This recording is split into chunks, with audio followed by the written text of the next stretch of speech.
should I have Welcome to Media Path. I am Louise Palanker. And I'm Fritz Coleman. Our guest coming up is Billy Gilman, who began his music career as a remarkably gifted preschooler from Rhode Island who was signed to Epic Records, Nashville, in the year 2000 at the age of 11. Unbelievable. Yes, and he has grown and evolved into a brilliant artist who placed second on season 11 of The Voice. Is that correct, Billy? Do I have the season? That's correct. The season. Okay. And he has lived a life that most adults haven't lived, just in what he's had to rise above. And it's going to be a great conversation. Inspirational. And Billy has recently dropped a hot acapella reimagining of his huge single, One Voice, which will grab your heart and stir your soul. Billy joins us shortly. But first, Fritz, what are you recommending for us this week? I have a couple of streamings, and the first one's Netflix. And, you know, I hope people aren't bored with me trying to call attention to David Attenborough again. But his nature documentaries are so incredible. Here's one I absolutely can't avoid mentioning to you if you haven't heard about it. It's currently streaming on Netflix. It's A Life in Color.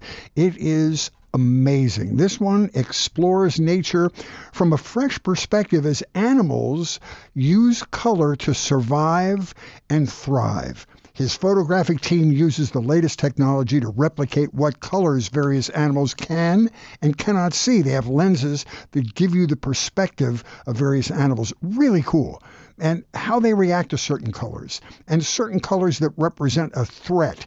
How animals have the ability to change their colors to blend into a natural environment. How they exhibit bright displays of color to get a mate. How they change their colors to appear to be another species of animal. Really spectacular. David Attenborough, you know, is in his 80s, and he treks through the wildlands, jungles, and forests, and the outback to weave these great narratives. This is a perfect show to watch with the kids or a family member of any age. Great lessons in the miracles of nature, jaw-dropping photography. Highly recommended for everybody. And my second pick, for people of a certain age, Louise, Framing John DeLorean. This is on Prime Video right now. There are several reasons, I think, to watch this documentary. This is the story of John DeLorean, who was a brilliant designer and marketer of cars at General Motors during their heyday in the 70s and 80s. It's the story of an American auto industry at the peak of its power. It's the story of a brilliant guy who beat the odds, striking out on his own to design and manufacture a futuristic sports car called the DeLorean. It's ultimately the story of the downfall of this brilliant movie star handsome man who crashed and burned when he tries to sell cocaine to keep his car company solvent. Even though it's a documentary for the most part, there's some really interesting devices used. Alec Baldwin plays the role of John DeLorean in various scenes from his life. And then he also steps out of character and breaks the fourth wall to give his thoughts on the psychology of DeLorean, like what he's thinking at certain parts of his life. It's a really interesting way to do a movie. Other actors played key roles, like his wife, Christina Ferrari, who, full disclosure, I did a Perry Mason episode with. We were both suspects in a murder, and I will tell you that neither of us did it, in case you ever want to watch that episode. Howard Weitzman, his attorney, is played by another actor. Now, this is a commentary also from the real son of DeLorean, Zach DeLorean. And this part of it is depressing but interesting, to say the least. From his shame at what his father did as a downfall, to the tainting of the family name, to currently spending his life in a rundown apartment. It's really interesting. This story was headline news for a long time when it was happening in real time. It gives great insight into another aspect of the story, and it teases us, and this is the fun part, with the theory held by some people that the drug bust itself that everybody remembers from the security camera video was all a setup. If you're old enough to remember this story dominating the nightly news, you'll enjoy this movie, Framing John DeLorean. That sounds like the craziest movie I've ever heard described. But I love these genre-bending movies where they have like part documentary and then part reenactment and everything in between. And I think the reason for that was there has always been a desire to make a John DeLorean movie, and nobody's ever figured out how to do it properly, so they would care enough. So this blended the documentary aspect of it, which is great because it's got all the footage, and then the Alec Baldwin aspect. Obviously, he's a big draw. It's really cool. Yes, that sounds amazing. All right, so if you are like me and you are obsessed with country music, or even if you are mildly curious about the origins and the history of this uniquely American art form, then dive into Ken Burns' 8-part documentary series on country music. Ken Burns tells stories as rich and colorful as those in the lyrics of the songs that create the threads and patterns of country music. But in the country quilt, there have historically been some missing patches. Country artists have been expected to look and think and feel a certain type of way. The community can be as warm and friendly as it can be restrictive and exclusionary. Take, for example, the Dixie Chicks. In 2003, after the start of the Iraq War, the Chicks, Natalie Maines, said on stage in London that she felt ashamed to be from Texas. This one comment shut down their careers. The ensuing events were documented in a film called Shut Up and Sing, which follows the Dixie Chicks over a 3-year period of intense public scrutiny, fan backlash, physical threats, and record burnings, and pressure from both corporate and conservative political elements in the U.S. Can we talk about cancel culture? Because they kind of invented it. In 2010, Shelley Wright realized that she could no longer live as a closeted country artist, so she released a memoir, Like Me, Confessions of a Heartland Country Singer, and the album Lifted Off the Ground. Both projects were centered around her coming out process and her acceptance of herself. During this period, she moved to New York City and released a documentary chronicling her coming out journey called Wish Me Away. She would later establish a charity, Like Me, which helped provide assistance to LGBTQ youth. She has since been a spokesperson for programs such as GLSEN, I'm not sure if there's a quicker way to say that, and other activism-related programs. Shelley also got married and she has 2 children. In her music stylings, she has transitioned to the Americana and folk genres. So those are some interesting documentaries to take a look at if you're interested in the history of country music. And I'm going to begin introducing our guest, Billy, which I'm really looking forward to. Yes. We talked to him before the show in the green room. Lovely guy. The green room is in the cloud. We're in the studio. Billy's somewhere on Zoom, but he's with us, trust me. As a child, Billy Gilman was drawn to country music. At age 11, he became the youngest artist to ever score a top 40 hit on the country charts with his smash, One Voice. Growing up, he was the darling of the Nashville community, and after maturing into his adult voice, he has become an exceptional artist who is using the power of his voice for good. Billy is an advocate for muscular dystrophy and Souls for Souls. In 2016, after fully growing into his true self, Billy auditioned for The Voice.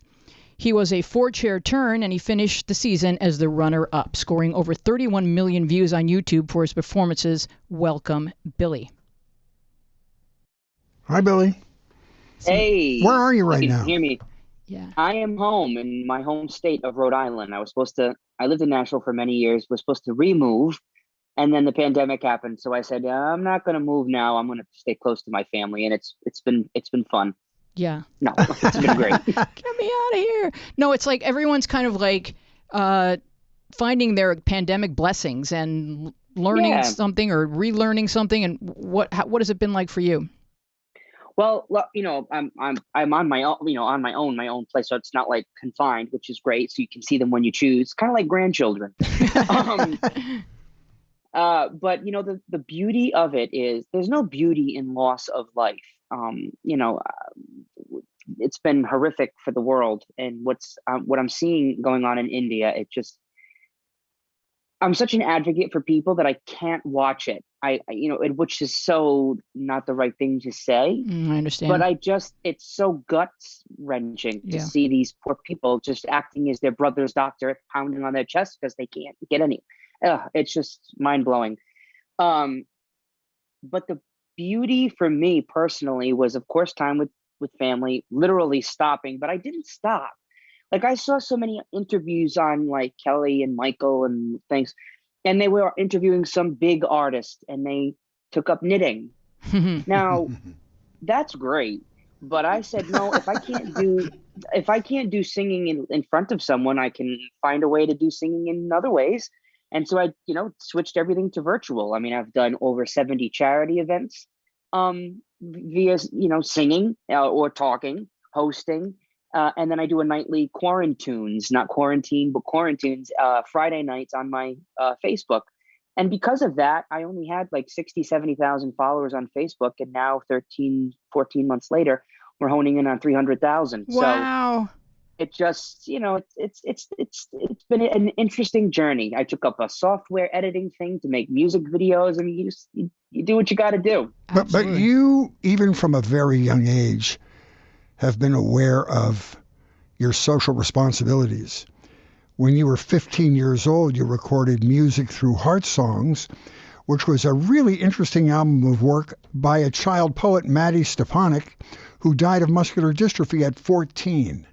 And so you were aware enough to see the value in that at 15. Talk about that album. But what a great story. Just talk about that coming to your awareness and how you made the album. Yeah, so it's just funny how the muscular dystrophy, I was supposed to be in that family. It just was. I did the telethon 4 years before that, and I just saw. And I've been with Marlo Thomas. I've done the Jimmy Fund in Boston, Massachusetts. I've done all these things. And when I got involved with the MDA, just as a simple performer, show up, sing, goodbye, I felt so connected, and it became something where I said, in the back of my head, I really hope that I can be involved with this organization more. And fast forward 4 years after that, I was on Larry King. And if you're really famous, RIP Larry, but if you're really famous, you get the whole hour. Well, I got the half hour. And so we talked about what I've done so far, what I plan to do, the whole thing. And I sang, and then I was wondering who they would have as a second guest. And it was Mattie. And he had already been on the New York Times bestseller list at 12 years old. That instantly, I was in the kitchen because I was living at home with my parents. I was only, whatever I was, 14. Mm-hmm. And they always made a point to watch these interviews, meaning it's so embarrassing to sit and watch yourself with, now at this point, 14 with acne and your voice is kind of sounding like E.T. on crack. It's very, very interesting, very interesting. So I'm like kind of like one-eyeing the interview. So I didn't know who they had on. So Mattie starts to speak. And when they said New York Times bestseller at 12, I went, well, that's like me on the charts at 12. Well, wait. So I walk in the living room and here he is in his wheelchair and his his breathing tubes and all of that. And you would never have known that he was a patient with mitochondrial myopathy, which is one of 120,000 people in the world that have this type of MD. And muscular dystrophy umbrellas 40 diseases. But he's this miraculous godsend. And he started to read his poems. This is what he went on the New York Times bestseller list for. He was a poet. And he was talking about how it's gone from battlefields to backyards. We need to stop before the world. We're all a mosaic of gifts. I'm thinking, this is music. This is not, and I go for thy, art thou Romeo. This is like, this is real musical. It needs to have another avenue rather than just on paper. Mm-hmm. So we were actually gathering songs, just normal singles, like a normal record for the fourth installment of my obligation with Epic. And I said, no, we got to throw all that to the wind. I have an idea, and I really think it'll touch a lot of lives. I think it's early in my career, but I want to do, a kind of record that's not a commercial record. I want to do a story record. And they fought me. No, this is going to be horrific. You're not going to sell 20,000 copies. And I said, I need to do this for this child. Who knows how long he has left? Hopefully years and years and years. But these poems need to be heard rather than just read. And they finally gave me the green light. And I went to his mother, and my team went to his mother, who was his manager-esque, mama dog, overwatching his rights and his copywriting and all of that with the publishing. And we brought forth some ideas. I got together some of the best writers in Nashville to create the melodies because the lyrics were still there. They're already there. Right. And I was so happy it went to the top 10 of the charts, and it did so well for him. And apparently they had a lot of bigger artists than myself come forward and want to do a record of these poems. But I guess they said to me, the heart wasn't there. Mm-hmm. We felt that you needed to do this, not to be seen, but on behalf of the content. Also, the fact that you were similar ages probably put you in his mindset a little bit. What did you learn from Mattie? He was only here almost 15 years, but so there's not a lot of people that have even been able to spend time with him. What have you learned from him? I learned I learned, first of all, in an obvious way. I learned not to sweat the small stuff, number one. But number two, we were sitting, it was me, President Carter. Wow. Name dropper. Larry, because he was the one that kind of got this whole thing started. Bruce Roberts, who's a producer for Barbra Streisand and all these people. And Ed McMahon, most random table. It's like the Last Supper, it's celebrity style, right? And and it's on behalf of Mattie. This is his Heart Song Gala. And he's sitting there, and I have to get up and speak before I'm singing. I only have to speak maybe 20 seconds, and I am a wreck. Like I have my whole script plus breathe. Like I have literally and breathe, pause. Right? I'm so thorough like that. And this kid gets up and does a whole 10-minute speech off the top of his head. Wow. And I'm just sitting there so embarrassed. And he comes back down, he sits back down beside me. And I said, Mattie, I just got to be honest. You see what I'm doing here, lamenting over the script. How do you do that? And he says, if it comes from the heart, you never have to think about it. Aww. And where does that wisdom come from at 14? That was such a teaching lesson for me in 10 seconds. Mm-hmm. Many layers of lessons I learned from him, but never dial it in was a major, major, major lesson. I love that. Can you talk a little bit about your journey in the context of Nashville's journey towards diversity and inclusion? Because you kind of grew up with Nashville, at least in terms of that. And they seem to be doing better or working at it. But what are your thoughts regarding how it impacted your childhood? Well, I wasn't the normal, like when I'm with other younger artists that either are growing up or have grown up, Aaron Carter's, all those kids, Hillary Duff, well, she's different. She's fine.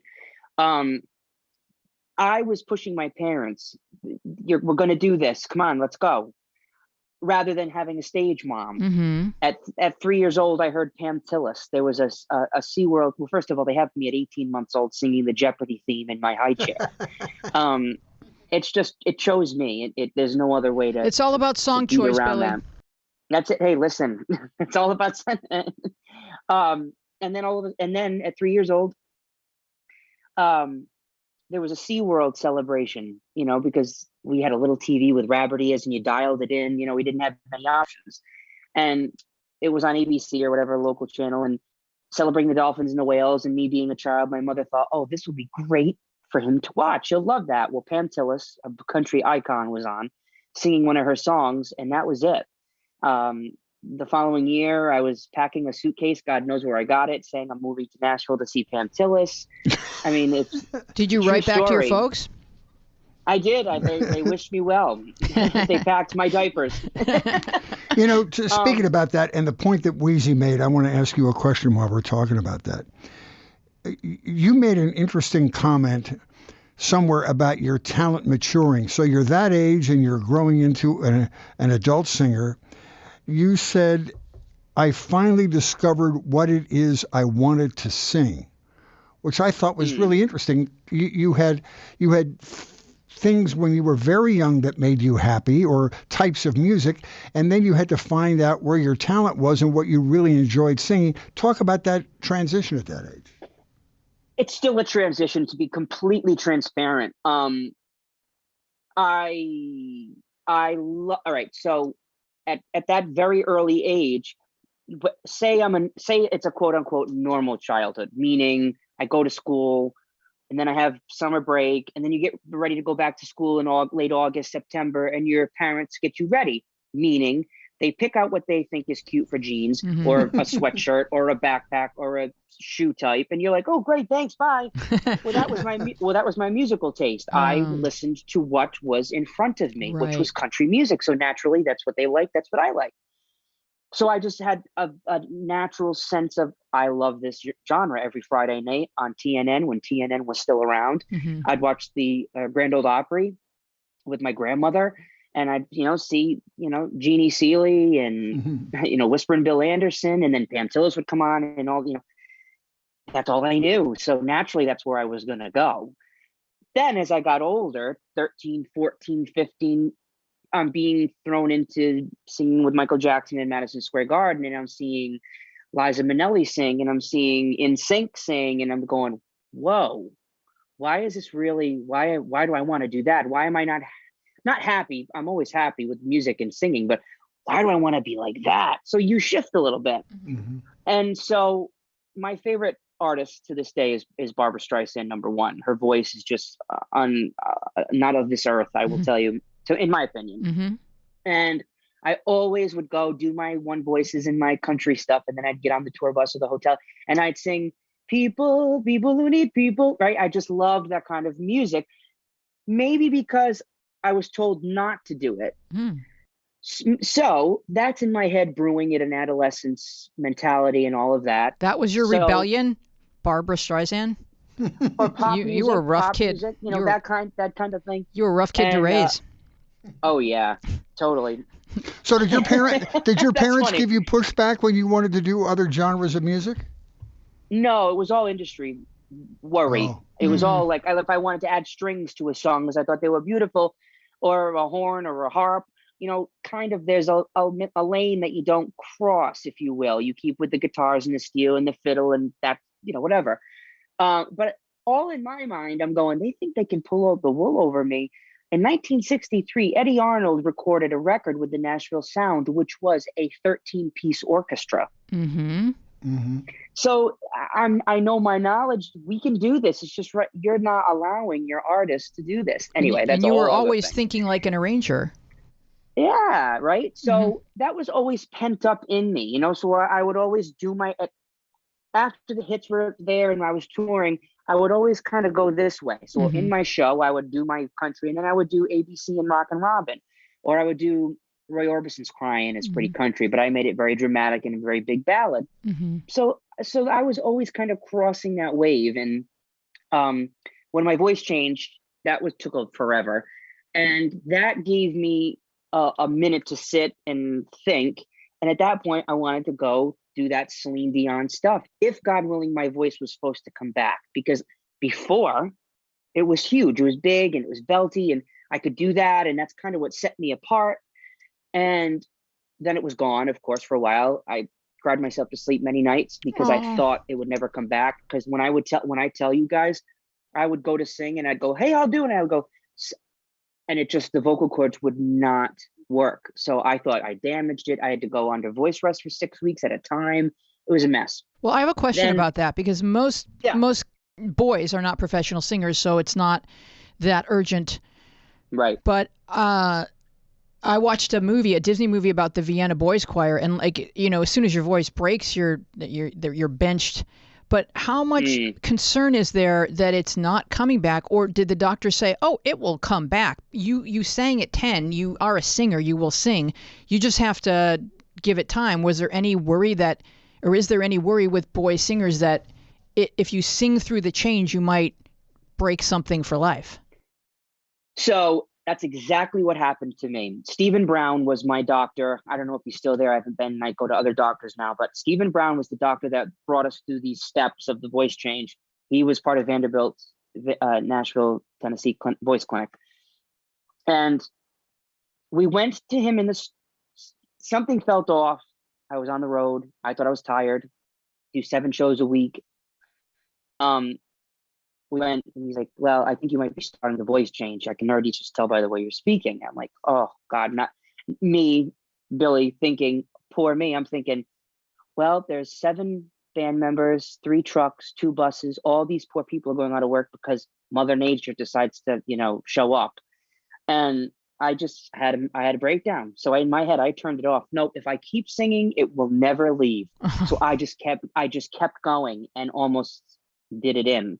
We went back to him, Dr. Brown, and he said, obviously you have not listened. And if you want a career outside of your youth, you've got to stop. Mm-hmm.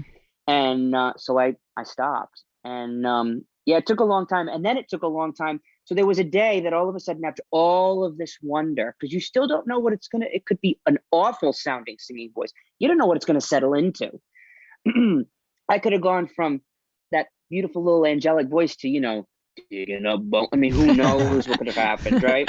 So, and that's fine too, but it could have been a totally different picture. It returned to a beautiful high tenor voice. Your voice is spectacular, even in the later stuff. Yeah, no, you have one of the great voices in the world. And I don't know about that, but but anyway, it took me a year and a half to retrain it. It's not like I just started up again. It took many years of this to come back to where it was safe to really hit it like I used to. Right. Yep. Let me ask you something. When you were 11, which was the first version of One Voice, when it was a hit the first time, is that right? 11 years old?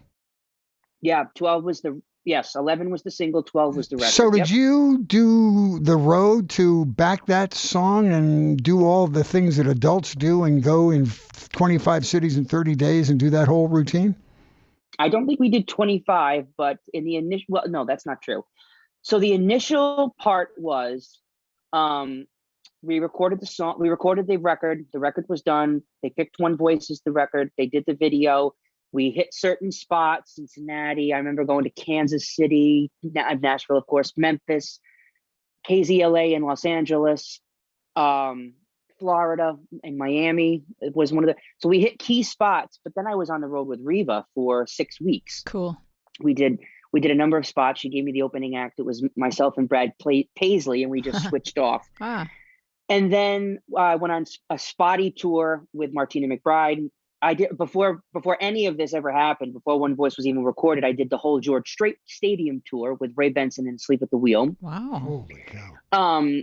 So from George Strait to Reva to Martina to Trisha, and then I did my own 90 city tour. So yeah, we worked, and then off that you're doing Regis and it was, what's her name, Kelly. You're doing all these Oprahs, and you say, so when you're resting, you're not really resting. Right, you're in rehearsal for a new record or a photo shoot or saying hi to Oprah or whatever. So yeah, we did the whole thing. I remember waking up at 4:00 in the morning and then worrying, okay, I got an 8:00 show, but I hate napping because when you nap, your voice gets tired. Oh my gosh. Yeah. It's a whole thing. So you said your career was your choice, but do you feel like there were several large pieces of your childhood missing, having to live a life like that at 12 years old? Nope. I'm one of the rare ones who love every bit of it. I mean, you were learning from the greats. Mm-hmm. Mm-hmm. And there was never a moment of, I don't want to do this. I mean, I'd sit down and do 65 radio interviews right in a row. I loved it. I loved the record execs go, we have 40-year-old superstars that call us names because they hate to do this. Yeah. I've always loved it. Every facet I've loved, because I realize that it's a rare thing. And the more I'm getting older and the struggles with it, because, careers go like this. Sometimes they stay down for a while. They go, the more gratification comes from it, in my opinion. Yeah. So let's go back to Nashville's journey towards more inclusion. How do you feel? I know you're kind of turning away from country music in terms of your stylings, but how do you feel they're doing? Because I can feel them attempting to grow. Well, it's funny you say that. So when I was on The Voice, I knew that, first of all, I wanted to try my hand at adult contemporary pop music. Just as in my head say, I did it. It's like, you might be a comedy actor and that's what you do, but you have it in your head, you want to do this dramatic role because you want to prove it that you can dig deep, which comedy is harder than drama, mind you. Yeah. I, in my head, when this opportunity fell in my lap, they had been calling for 3 years and I kept saying, I don't I started out without a reality show. I'm gonna start again without a reality show. I don't want it. And the fourth time they called, I went silent on the phone. I said, you know what? This is a huge opportunity. In today's day and age, people do not get artist development deals anymore. That does not happen. How are people going to see me grow week after week, know that I'm alive, know that I'm okay in that 11 million a night spot? That's a very rare honor. Yeah. But I was also nervous. What if I saw many artists on that show where they didn't turn, they just wanted the quick, rating for the opening weekend. Mm-hmm. And I was very perplexed, but I said, you know what? I know my worth and what I can do. That's got to be heard from one of these judges. I think it could be okay. So I did the show, but I said, I'm not going to go back saying I'm a country artist. I was and then sing a country song. I think it would have been instantly comparable. I needed to go full throttle and do these big Adele songs and just totally have people forget a little bit about that, the beginning. And it worked. So after The Voice, I did not go to record labels and hunt for one. I went on the road to thank the people that voted. And I'm glad I did, because cool. Those audiences stick with you. Touring life is very important in today's day and age, for your livelihood, for fans, for just all around. And the one thing I was realizing after singing those great big pop songs, which people loved, it was the country music that was totally who I am, coming back at it. And so that is what started this whole coming back to country, which opened the door for this one voice with the country band Home Free. Mm-hmm. It's just what's in my bones, the stories, the family aspect, there is a rock and roll, beer on a Thursday night kind of theme too on one lane. But on the other lane, you have the Rascal Flatts, and you have so many great, beautiful hits that are still being produced, that is kind of, what country is, and, will always be. And that's why I felt I know I can make it in this genre again, even being in the inclusivity part of it, being a certain type of person that might not be the norm for them. I advocate, but I advocate in a way that creates normality, meaning I will do a show that does benefit my life too, in many ways. Like there's a beautiful, beautiful show called the Love and Acceptance Show. They have a great thing called Fanfare, CMA Music Fest Week. Mm-hmm. And that's where all artists come together. There's 300,000 people in Nashville, and they sing, and, everybody sings. It's a lineup. And then after that, and that's the big show from Thursday to Sunday. Every night you look forward to that big show. But in the meantime, during the day, offshoots, there are little different concerts going on, fan club meetups, blah, blah, blah, blah. And there's a show called Love and Acceptance. Ty Herndon started it, who came out the same year I did. Mm-hmm. And it's a wonderful thing. And so many more artists are jumping on the bandwagon, which is fantastic. But like I always say, I am an artist who happens to be gay, not a gay artist. Mm-hmm. And I look forward to the day where we don't have to have a Love and Acceptance show. Like I say, I look for the day where we don't have to have a telethon to make money for kids in wheelchairs.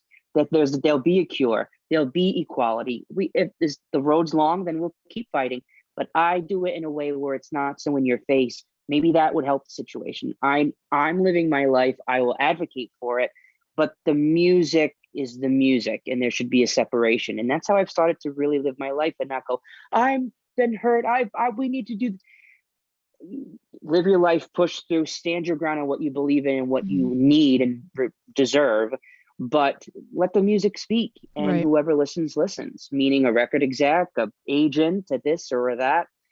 I think they're getting much better. And how I formulated my career path with my LGBT hat on, I've just pushed forth like Billy Gilman coming as a child star out of it would, and releasing the songs and showing the record execs that want to listen to my material.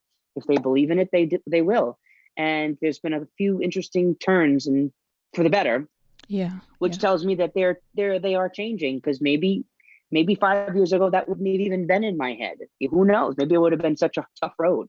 I don't know, but it is getting better, I think, which is very exciting, not only for me, but for other people that feel trapped. Yeah, yeah. So you and Ty, I don't know if it was the same day, but in the same period of time came out. It was the same day. Wow. Totally coincidental. Was there any soulful connection between you two because you had one another to sort of experience all that is at the same time? Was there any simpatico between you two?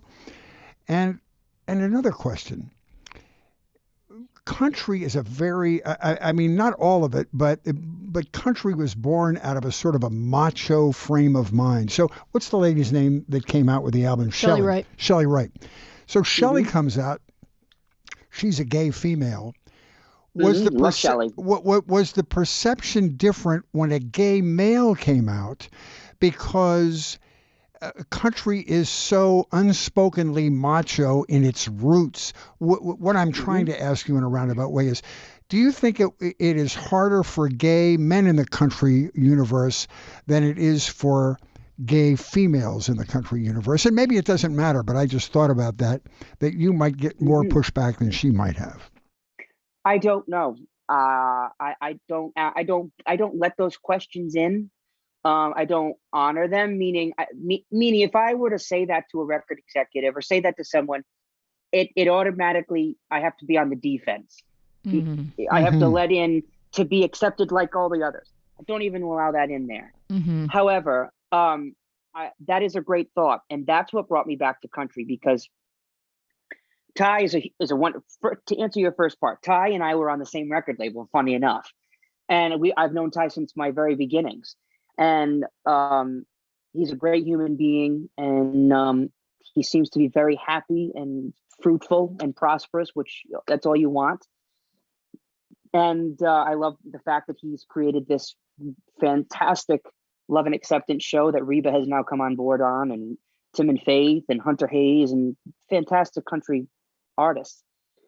But with the title of gay country artist, I'm sure there are people that there's a macho image, but there have been tons of artists that are not gay that are very tender.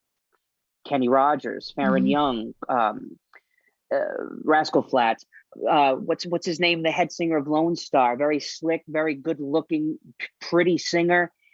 I think there's lanes for them all, because there always have been. I know the label of an LGBT artist kind of hangs up on people in country music. I understand that. But there are so many millions of LGBTQIA fans of country music, millions. So I think I don't know how to completely answer that question. I was still pretty young when I came out. I don't know if that makes the macho 40-year-old a little more dull down, if you will, because I wasn't a macho man. I never will be one, gay or straight. I'm 5'7". I don't know how to answer that question, but it's just the trucks and beer and guns and all those cliches that really don't represent country now, but sort of at its roots. Well, they represent the certain outlaw element of country, and they always will. And there's always been outlaws. There's always been the Highwaymen and Waylon Jennings and Johnny Cash. But any of them could have been gay. What do we know? I mean, there's a lot. People kept to themselves for decades. But one of the things that I wanted to talk to you about, Billy, because Fritz and I were talking about this before the show, is that like maybe Nashville itself, the people that work there, maybe there's as many gay people as there are anywhere else, but the product that they create, they're selling to people who still aren't quite there yet. And so they don't even have like a gay scene in Nashville because it's a tourist town. So they don't want people coming from Nebraska and seeing, a big gay scene. So they're selling something that they think is this thing, this wholesome thing. We know whatever the word wholesome means anymore, but they're selling this product. But I think they're starting to get that, like, okay, people in Nebraska have gay kids too. Like, there's gay kids everywhere in every family. And so I feel like it's fear-based. A lot of our intolerance is something's going to change and it'll change forever, and that's scary. But the more and more we reach out to one another, we find out, oh, cousin Sam is gay. Like, okay, cool. And certainly people under 40 don't care. And you're right in there, and it was really brave of you to come out when you did, because it was like you were kind of saying, I'm not going to live any of my adult life as inauthentically, not a minute of it. Like the second you hit adulthood, you were like, hey, this is who I am. And there's a video that I wanted Thomas to play a little bit of, because maybe you've seen it, but it was a kid who grew up with your music, and this was the video that he made after you made your video. Hi, I'm Owen Middleton. I don't have favorite artists, but he's my favorite artist. He always has been.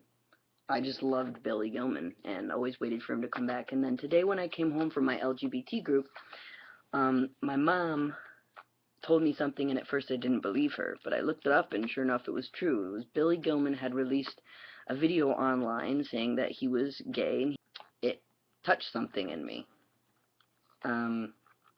Because I still have all his albums. I don't keep albums, really. I don't have any CDs from any other artist, because I use iTunes now. I threw out all the CDs I had when I was a kid, and I just have these ones left, the 6 that he had. And, not that Billy Gilman's ever going to see this, because let's be real, he's not. But I'm such a big fan of his, and not that it would mean much coming from me, but I'm proud of him. I'm proud that he's my favorite artist. And I'm proud of him for being open and honest with the world.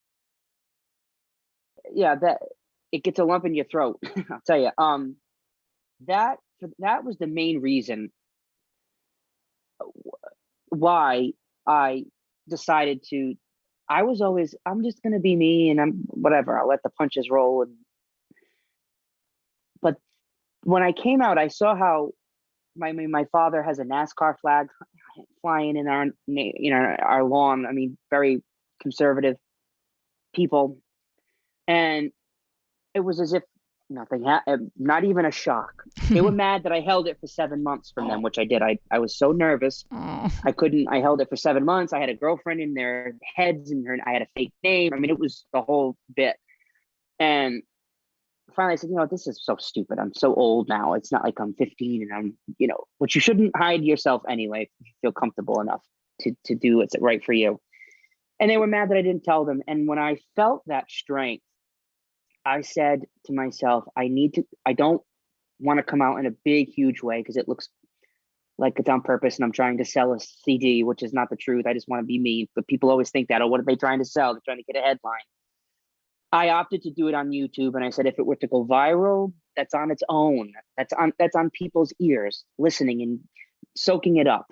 And that it did happen, and which I was happy about. The reason I came out the way I did was because I needed fans that might be gay, people that don't know me that will just come across the video who are gay and are fighting, that may not have a family.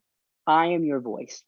If you come to me, we have to band together to change and make a better, more tolerant world, or nothing at all. And there are so many the youth of our generation that are being thrown out of their homes because they're just now finding their true north and their happiness.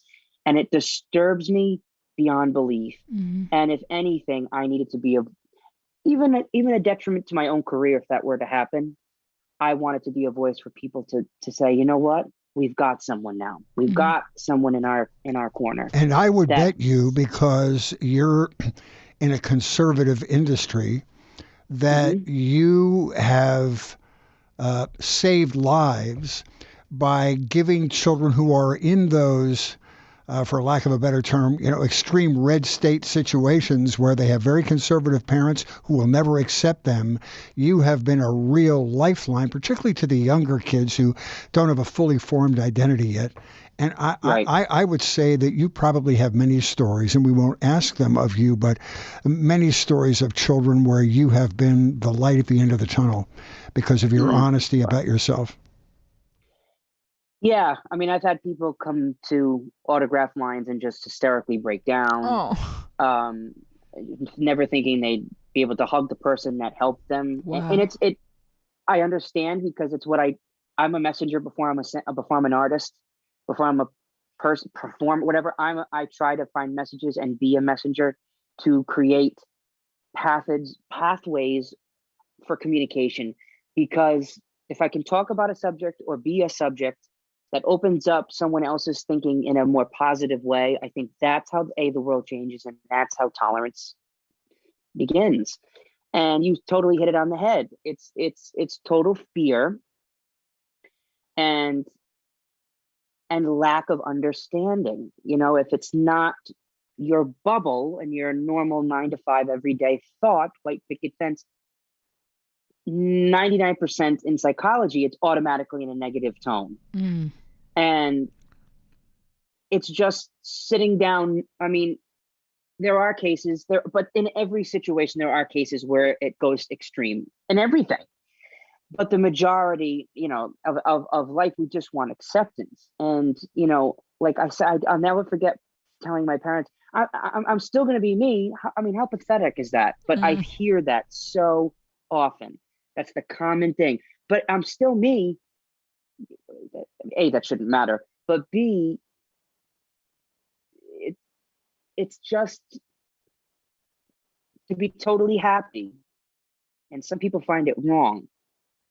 I will never understand. And that's why I can't, that's basically why I came out. And to see messages like that, it proves my point, and I'm very honored that he said those kind words, because that was my intent. It wasn't to sell anything but hope for other people. And when you watch the whole video, he's sitting there holding all your CDs that he grew up with. God. And he's so cute. Aww, and so awesome. I hope he's doing well, because that was a few years ago. That was a few years ago. I hope he's doing well. Well, we'd love to hear from you, Pocket Fairy. Yeah, if you're watching. I love The Choice. The Voice. Oh. The fundraiser to raise money for shoes for kids Choice. Around the world. That song is I know awesome. it's funny. The Choice, The Voice. Yeah. I know, yep. No, The Choice. But this is an awful statistic for anybody that tries to figure out why certain people decide on certain nonprofits to be involved with. This is an awful statistic. Half of the children in the world don't get adequate shoes. That's mind-blowing. And you've got 18 of the biggest stars in country to record The Choice with you to raise money for Souls for Souls. I mean, you've got Reba, you've got all these wonderful people. Who's on there, and how is that going? Is it still vital? I hear a lot of people still saying it's vital. You do a project and you let it go. It's a mission that's still near and dear to my heart. I've done a lot. I went to Haiti. I've gone and done pop-up concerts for years for Souls for Souls. We've done about 250,000 downloads. So we forfeited everything, the publishing, the performance royalties, the writing royalties, the whatever, every piece of that record, that $1.99, or it's been a few years, so it might be they downgrade to 99 cents after they've done their thing. I don't know what it is now, but whatever it is on whatever platform, that whole click goes to the pair of shoes. And coincidentally, that's how much it costs to provide someone a pair of shoes. That's what is the coincidence of that? Yeah, that's if you watch the video, and you're going to see the link in our show notes, this is what Billy Gilman does for a living. He makes people cry. So if you watch this video, you will cry. Okay? And then if you watch The Voice, you will cry. So always have tissues handy. So who's on there? You've got 18 of the biggest stars. It's like a who's who in country music. Yeah. Reba, and who else? Kenny and Randy. So, yeah, who has passed on. Yeah. I'm so honored that it was one of the last group projects that Kenny Rogers ever did outside of his own 50th anniversary special. What had happened was I was down south writing, and we just started to write this melody. Da, da, da, da, da, da, da. And we just started writing this song, and I'm thinking, this is definitely a choral song. You write different things or whatever. It was not a single song for me. It wasn't it just didn't sound like that. It sounded it was an anthem, and it was a movement and whatever. And we put it away, And about a week or two later, I said to myself, what if we tried to do, out of the blue, call me nuts, what if we tried to do a country We Are the World? And now I didn't even have it in my head. I hadn't had a charted record in some time. This was way before The Voice. Who is going to even remember who I am? And then just who knows? But I just had this little idea. So I went to the songwriters the next day and I said, I have this idea and I have a plan. I said, if I can get Keith Urban on, that's enough name where I think we could start a ball rolling. And they're like, what are you talking about? I said, let's do this, the choice, like We Are the World and Country, and bring it to an organization. They said, well, let's think of the people and get the song first, and then we'll think of an organization. So I emailed Keith, who has been such a fan of mine for so long, and he's such a brother and awesome guy. And I said, I got this crazy idea, but it's simple. You can go into your own home studio and you record 2 lines for me. It'll take 8 minutes. And within 5 hours, I had his piece. So then I started with other, I went to Reba, I went to her personally, but all the others we went through management. Mm-hmm. And I wanted maybe Keith, Reba, and Leanne Rimes. Those were my 3. We can get 3 people, we can rotate them and weave them through the song and chart, whatever fun ways we can stack them and all, that's fine. At the end of this thing, Wynona's Judd, legendary, her team was calling our team. We've heard about this song. Oh. Why haven't we been asked? Oh, wow. So it just blew up. And funny story with that was I said, I think it would be really neat to have one of the founding members of We Are the World on this. And that was Kenny Rogers. Yeah. So we hit up his team and they said, yeah, he'd love to do this for Billy and for whatever cause you got. We believe that you'll bring it to somewhere very worthwhile. He's going to record it. They're making a makeshift studio in his tour bus. I said, he's on the road and he's going to do this. He's focused on his shows and he's going to, have time. And they're like, yeah, he's going to do it today. I'm like, he's on the road today. They're like, yeah, he's in Uncasville, Connecticut. Bing, bing, bing, bing, bing. I went, well, I'm home in my home base, which is Rhode Island. You happen to tell me, is he in Foxwoods Resort Casino? And they went, as a matter of fact, he is. I said, can I go thank him? Because I'm 8 minutes away from that casino. Oh my gosh. He records his part in the afternoon. They invite me to the show. I go backstage and we take a picture together and I thank him face to face for recording his part that day. Oh, it was the neatest thing. So I was very grateful. We have Leanne Rimes, we have Reba, Alan Jackson, Kenny Rogers, Keith Urban, Kelly Pickler, Amy Grant and her husband Vince Gill. Yeah. And you got Ronnie Millsap. Travis, Ronnie Millsap, Lone Star. Yeah. Just never in a million years would I think that would have happened. And when I saw the statistic, I saw it on TV. I think it was a late night, not an infomercial, but something along those lines. I remember it being late at night, and I saw the statistic about 500 million kids not having shoes and young adults, and I thought, what a simple thing. What a simple statement. It's nothing complex of this breakthrough drug that we need to cure some very intricate disease. It's shoes. Yeah. And they connect us to the earth. And they connect us to the earth. And if you don't have them, you're prone to so many illnesses. You are not allowed to get a job. You are not allowed to step foot in a school system without a pair of shoes. That is your future. Wow. And it was just, I couldn't believe it. So it creates a path. I looked up this Souls for Souls, and what do you know? They're in Nashville, Tennessee. They're home base. Wow. So I said, that's it. So we met with John Graven, and they were just all about it. And we went to Haiti and shot the music video for it. And I got to see their headquarters down there and meet the kids. And it was definitely a moment. It really was. And it hit number 2 on the CMT chart. Yeah, we were all excited about that. And so it did what it had to do, and will always do what it has to do. And if by chance, with One Voice or whatever project you have going on, if that, your success drives other successes because it becomes seen again. And so I don't think it will ever be over for that, which is a wonderful thing. Yeah, Well, we're going to put it in the show notes and then share it with everybody. So Billy, we've created something for you, and it's just something that Dina, my producer, is like, you didn't know about this? Okay. So, people my age go online and like, this is what people are doing on the internet? So I'm looking up One Voice, Home Free, blah, blah, blah. I'm finding, Billy, all these reaction videos of people watching your video and reacting to it. There's I've heard of these. There's rows of them, and this is just like you watching grown men cry, and sometimes they'll stop it and talk about it. So this is the new thing, because it used to be that you couldn't use someone else's music on YouTube. They'd flag it and pull it down or mute it or whatever. But I guess now the record labels have learned that this is actually promotional. You need to let people play this stuff and react to it and comment on it, I guess. So I got flagged for using my own music. Figure that out. Same. Yeah. No, I get it. Like once you put it up on TuneCore or wherever, it's like it gets the algorithms going like, no, we recognize this, and it's not, you don't have the rights. Like, no, it's my music. So, try tell that to an algorithm.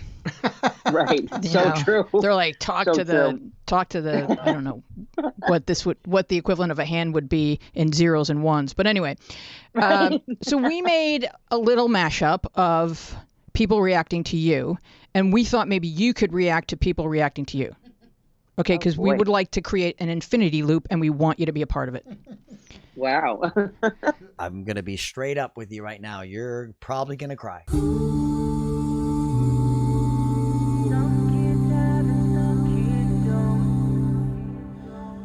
Oh, sweet full echo going on.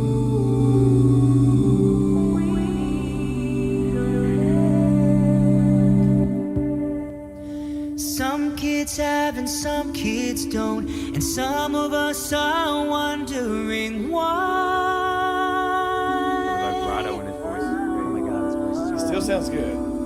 And mom won't watch the news at night. Too much stuff that's making her cry.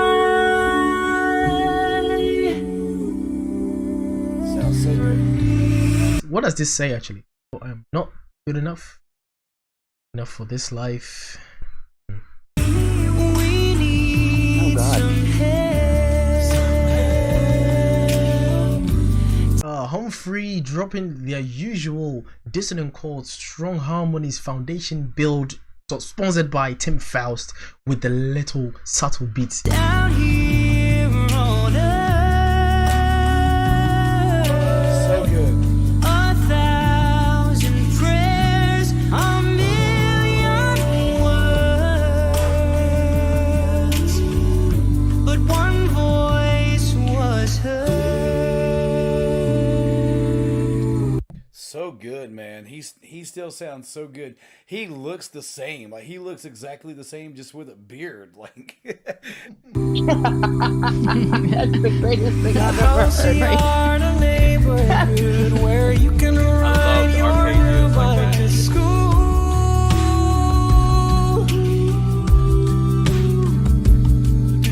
The kind of world where mom and dad still believe the golden rule. oh no. It shouldn't happen. It shouldn't happen in our society. And It's so sad when people, when people get to that place where it's so dark and they're just done and they don't see any light. That's so sad. Oh no, this video's, oh man. oh my gosh. Oh, hang on. I need a second to breathe. Ooh.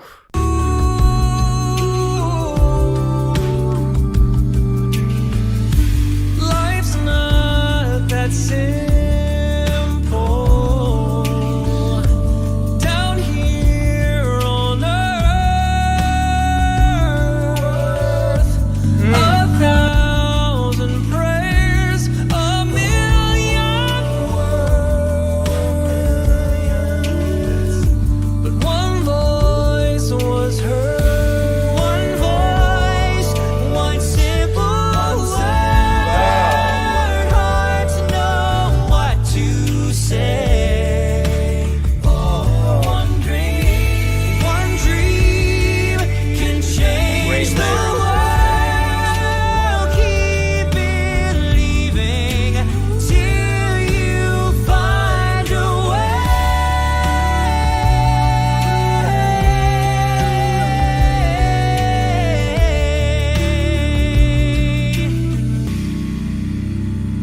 that's a serious note from Tim right there.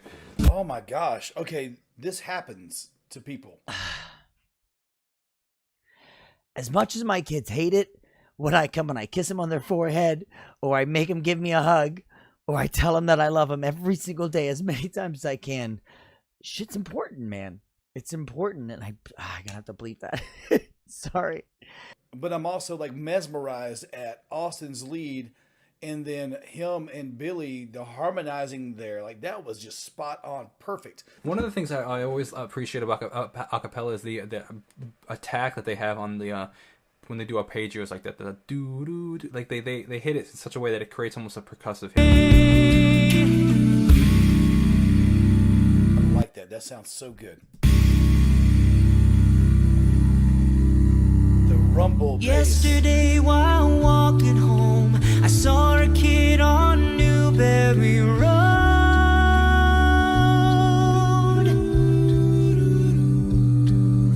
He pulled a pistol from his bag and tossed it in the river below.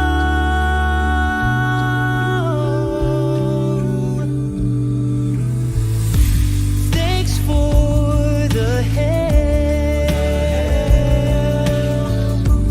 down here on earth. Okay, I was literally about to say, I was listening to the lyrics this time. I was paying attention, and he said he threw it into the river. At least, hopefully that's what he's doing here now, right? Right? Hopefully. 1,000 prayers, a million words, but one voice was heard. One voice was heard. One voice was heard.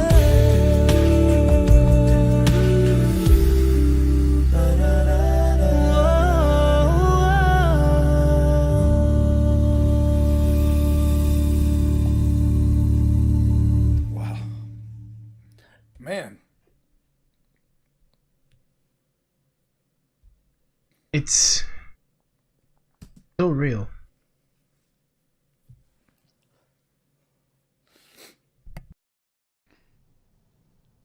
That's how people. Oh, man. That's how people are responding, Billy. That was breathtaking. Breathtaking. Oh, Billy, the harmonies in this song are beyond amazing.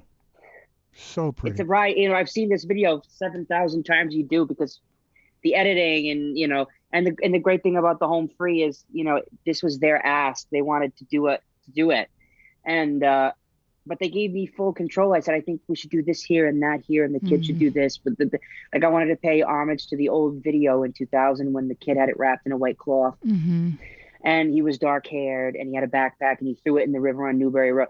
And they did all those nuances, and I think that's what makes it, that those chill bumps. And I'm so thrilled that people that probably wouldn't be touched to the core like that are, because that's how change happens. No, especially the first guy that obviously was savvy in music. He sounded like a music producer himself. Yeah, I think he is. And so for him to be moved was even more spectacular. Yeah, and people with kids. Yeah. It's just, I know that the guy saying even though his son gets sick of him kissing him on the forehead, it's very powerful, and it's a lot to take in, but it is what I do, and that's the core of what gets me up every day. To be honest, if it was just to sing a song, what's that? But so what's interesting for an artist is to now see people reacting and. Immediately you dropped the video, I think within the last week, right, Billy? And already you're seeing 3 or 4 days. Yeah. Yeah. And these went up instantly. I know I saw them drop over the weekend, and I was like, this is interesting. We're seeing in real time how people are responding to something that you've probably been spending the last year working on.